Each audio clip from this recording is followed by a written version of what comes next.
화창한 날 한강으로 나왔습니다. 시원하게 물살을 가르며 당당하게 등장하는 오늘의 주인공.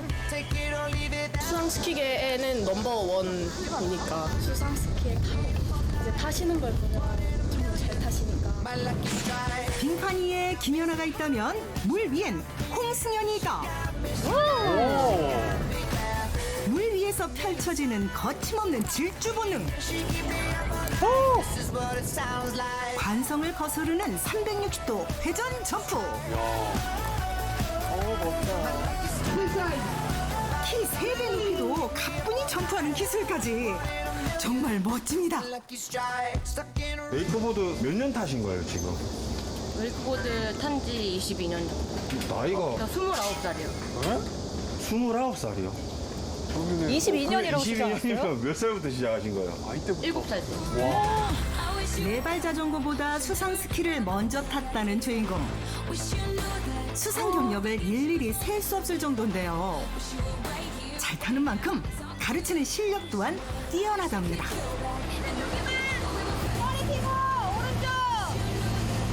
선생님은 어떤 분이세요? 프라인 선생님인데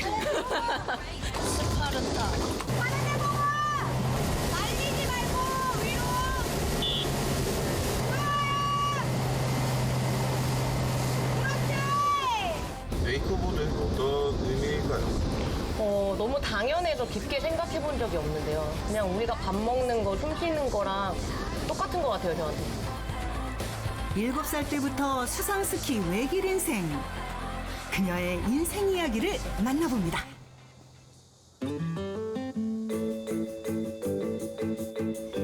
출근하자마자 가볍게 몸부터 푸는데요.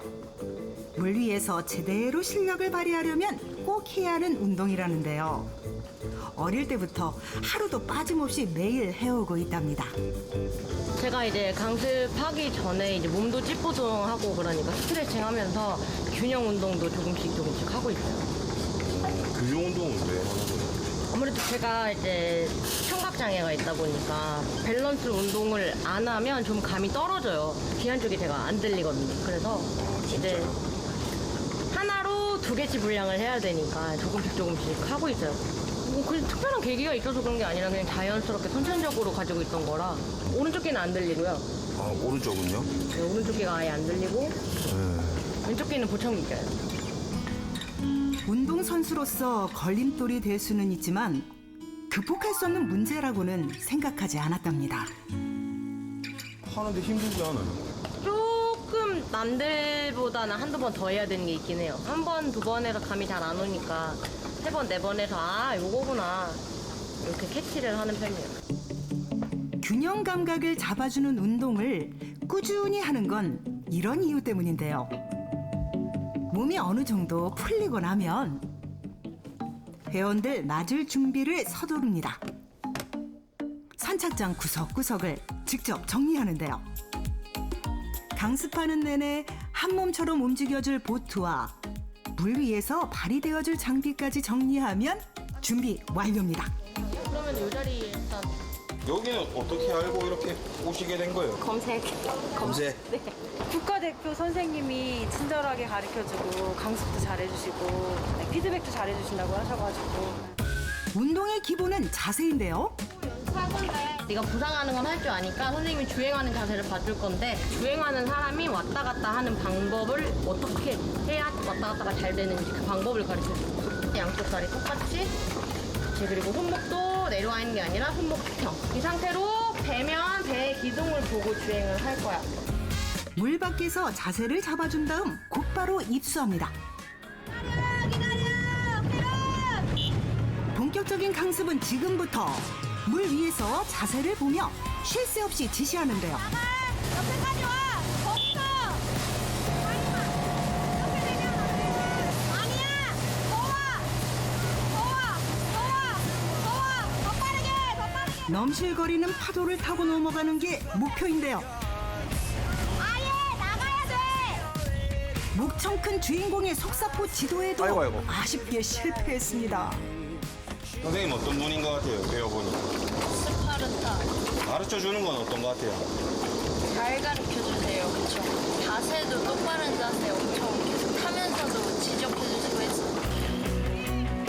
교정을 할 땐 호랑이 선생님이 따로 없다는데요. 정확한 지도를 위해 타는 모습을 영상으로 기록하는 건 필수랍니다.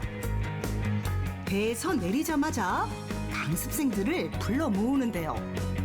자, 우리가 파도 밖으로 나가는 걸 시도했는데 쟤야 너가 파도 밖으로 나가려는데 안 나가졌지. 그게 왜 그러냐면 속도가 느리니까 쭉 가다가 파도 옆에 오면 봐봐, 속도가 삑 하고 줄어들지.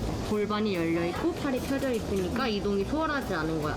쟤야 너가 오른쪽으로 갈 때 그냥 몸만 앞으로 가려고 해서 그래. 그게 아니라 오른팔 당겨서 몸을 꽈배기처럼 꼬아주는 거예요. 그래야지 나갈 수 있는 거야. 영상 봤을 때 문제점을 아니까 확실히 그 자세 할 때 그걸 더 신경 써서 잡게 돼요, 자세를. 아까 전에 선생님 없을 때 스파르타라고 그랬잖아요, 선생님. 나 그런 얘기를 했어, 야. 지금도 그래요. 지금도 스파르타예요. 조금? 근데 스파르타로 배워야지 제대로 배우는 거지. 쉽게 하면 재미없잖아. 자, 맞아 볼까, 스파르타로? 아이고. 스파르타로 하는 건 단시간에 실력을 끌어올리기 위해서인데요. 이번엔 꼭 성공했으면 좋겠습니다. 갑니다.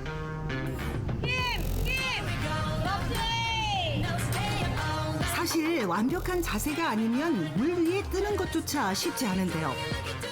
물살의 저항을 이겨내고 멋지게 파도를 넘었습니다. 교정 전엔 불안정한 자세 때문에 추진력을 받지 못한 건데요. 자세를 교정하자마자 단번에 파도 넘기 성공! 스승의 실력이 원체 뛰어나다 보니 제자들 실력도 일취월장입니다. 피드백 받았잖아요. 어때요? 확실히 좀. 된 게 있어요. 됐어요. 되니까 안 되던 게. 기분이 좋아요. 초보자들에겐 호랑이 선생님보단 원리부터 천천히 설명해주는 눈높이 선생님으로 통한다는데요. 버티지 마세요. 이렇게 돼요. 네. 저희가 이따가 타고 나가는 배는 말 150마리가 끄는 힘이거든요. 그래서 내가 잘 빠져나오겠다고 힘을 줘버리면 말 150마리가 끄는 힘 플러스 내 체중이 가해지기 때문에 물 밖으로 빠져나오기가 쉽지 않아요. 그래서 일단은 처음에는 힘을 빼는 연습을 하고 힘을 빼서 물 밖으로 부상하는 게 된다. 그러면 그 다음에 어느 부분에 힘을 주고 어느 부분에 힘을 빼야 될지 익히는 거예요. 기본 자세와 몸에 힘을 빼는 방법을 충분히 익힌 다음 봉을 잡고 일어서는 것부터 도전하는데요. 보트에 착 달라붙은 엉덩이를 떼자마자 물속으로 꼬르륵 빠지고 맙니다. 아이고. 물놀이 하시다 보면은 정신이 없어가지고 제가 이제 같은 얘기를 여러 번 해드리기는 하지만 정신 없으니까 하나하나 이렇게 차근차근 짚어서 하시면 돼요. 첫 시도에 성공하는 건 절반이 채 안 된다는데요. 벌떡 일어서는 게 정말 쉽지 않아 보입니다. 제가 아까 다리에 힘 빼라고 맞아요. 다리에 힘을 빼라고 했는데 다리에 힘이 들어가가지고 하나 둘 생각보다 무섭지는 않았는데 조금 저한테는 어려웠습니다. 주인공을 만나는 날은 근육통 때문에 팥으로 도배하는 것 정도는 각오해야 한다는데요. 안 되면 될 때까지 결국엔 일어서게 만드는 쪽집게 강습에 일부러 찾아오는 사람들이 대부분입니다. 요즘처럼 극성수기일 땐 제때 끼니를 챙기기도 어려운데요. 시장이 반찬인 것도 있지만 물놀이 직후엔 뭘 먹어도 맛있는 거 다들 아시죠? 밥맛이 꿀맛입니다. 하루 종일 진짜 계속 여기에만 붙어 있고 힘들지 않아요? 괜찮아요. 그냥 불규칙적이어도 잠만 들어오면 밥을 해먹는다 그러면 누가 와서 한 사람이 와서 붙어서 해줘야 되는데 아빠랑 나랑 다른 거야? 그럴 수도 없는 상황이잖아요. 그러니까 빨리 뭐 시켜먹나 어쩔 때는 햄버거도 시켜먹고 어쩔 때는 뭐 중국음식도 시켜먹고. 주인공이 물가에 있을 땐 늘 아버지와 함께라는데요. 원래는 아빠가 웨이크보드를 취미로 즐겨서 타고 계셨었어요. 근데 아빠랑 같이 타던 분이 웨이크보드 한번 태워보자 이렇게 권유를 하셔가지고 제가 탔는데 생각보다 너무 잘 탄 거예요. 2년 정도 취미로 타다가 제가 9살 되던 해에 대회 출전하기 시작했어요. 7살 나이에 그 어렵다는 물에 뜨기도 단번에 성공. 수상스키 신동으로 온 동네 소문이 났을 정도였답니다. 어떤 점 때문에 이제 이걸 좀 시켜야겠다 이런 좀 계기가 있으셨어요? 제 욕심도 많이 있었죠. 솔직히 얘기해서 제 욕심이 더 많이 하고도 할 수 있었는데 저 친구가 좀 남한테 지는 걸 싫어하고 승부욕이 있으니까 더 열심히 시키게 됐었죠. 우리 아이가 천재가 아닐까 하는 순간이 바로 그때였다는데요. 본격적으로 선수 생활을 시작하면서 난관에 부딪혔습니다. 근데 이게 청각장애가 있는데 이게 어떻게 힘들진 않았어요? 아무래도 귀가 균형을 잡는 기관이다 보니까 다른 사람들은 한두 번 연습하면 할 수 있는 기술을 제가 뭐 2배, 3배 해야 돼가지고 안 힘들었다고 하면은 거짓말인데요. 그냥 당장 내가 할 수 있는 게 뭐를 연습해야 되지라는 거에 많이 집중을 했어요. 워낙 승부욕이 강한 걸 알기에 우레선만큼은 봐주지 않는 게 이들 부녀의 룰입니다. 혜연아, 다시 해봐. 아버지도 만만치 않은 호랑이 선생님인데요. 골반까지 바로 다 같이. 기술 성공률을 높이기 위해 남들보다 2배, 3배 강도 높은 훈련을 거듭한 결과 국내에서 여성 선수가 2가지 이상의 기술을 연결해서 성공한 건 주인공이 최초라고 합니다. 주인공의 자부심이라는 수상 메달들. 영예 1등을 차지한 것도 부지기수라는데요. 기억나요? 첫 입상했을 때. 아유, 너무 기뻤죠. 내가 열심히 했던 결과로 시상 때 올라갈 때 막 기뻐가지고 제가 막 이러면서 엄마 이러면서 손 흔들었는데 공기 온도 습도 막 이런 거 아직도 기억나죠.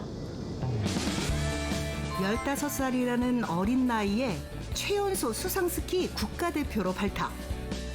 이대로 탄탄대로를 달릴 줄 알았지만 시련이 찾아왔습니다. 웨이크보드로 치면 올림픽과 같은 대회 출전을 준비를 하고 있었는데 대표팀 합숙 들어가서요. 근데 대회 일주일 전에 제가 전방 십자인대 끊어지는 부상을 당한 거예요. 그래서 그때 정말 좀 정신적으로 충격이 컸다고 해야 되나? 큰 부상을 입은 이후 2년여 동안 힘든 재활 과정을 견뎌냈는데요. 다쳤을 때 되게 좀 정신적으로 충격을 많이 받긴 했죠. 제가 정말 한 달 정도는 꿈속에 제가 다쳤던 그 장면이 나올 정도로 정신적으로 이게 힘들거든요, 이게. 근데 다쳤어도 내가 웬만큼 회복이 되면 그거보다 좀 더 잘 탈 수 있을 거란 생각을 했어요. 미련을 남기고 싶지 않은 마음에 보조기구를 착용하고 선수 생활을 계속 이어나갔는데요. 이후 3년 동안 원 없이 즐긴 다음 은퇴를 선언. 지도자로 인생 2막의 길을 그려나가고 있습니다. 후회 안 해요. 선수 생활 그만둔 거예요? 딱히 후회 안 해요. 저는 이제 대표팀도 해봤고 여성 선수 처음으로 기술 3개, 4개를 하고 어쨌든 제가 무언가의 처음이고 제 뒤에 후배들한테 보여줄 수 있는 존재가 됐잖아요. 그러면은 아쉬울 게 없죠. 나는 이미 할 만큼 했는데. 즐겁게 운동하고 회원들과 계속 추억을 쌓아가는 게 소박한 바람이랍니다. 매주 일요일은 특별한 강습이 열리는데요.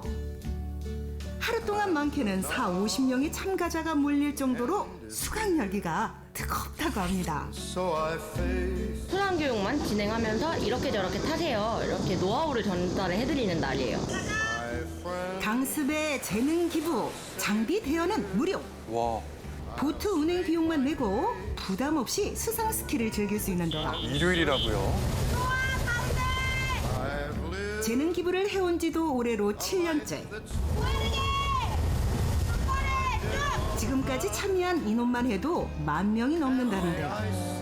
다른 곳에서는 비용이 많이 들고 그러다 보니까 비용 부담도 있는데 이제 일요일마다 선생님이 재능 기부를 해주셔가지고 적은 비용으로도 재밌게 탈 수 있는 것 같아요. 사람들이 웨이크보드에 대해서 진입장벽을 좀 높게 가지고 있어가지고 그 진입장벽을 낮추면서 웨이크보드 자체에 대한 이바지하고 싶은 마음이 있어서 시작하게 됐습니다. 여러 가지 장벽으로 도전에 어려움을 겪는 분들에게 기회의 장을 열어주고 싶다는 주인공. 그녀의 다음 꿈은 뭘까요? 그냥 장애가 제 일부인 것처럼 웨이크보드도 제 일부예요. 제가 지금도 좀 욕심이 많아요. 지금 이게 뭐 레슨하는 걸로 그치지 않고 뭐 저변 확대 하는데 이바지하고 싶은 그런 제 꿈이자 목표입니다. 실패와 편견을 피하지 않고 꾸준히 도전하는 힘을 길러온 주인공. 그녀의 멋진 도약을 응원합니다.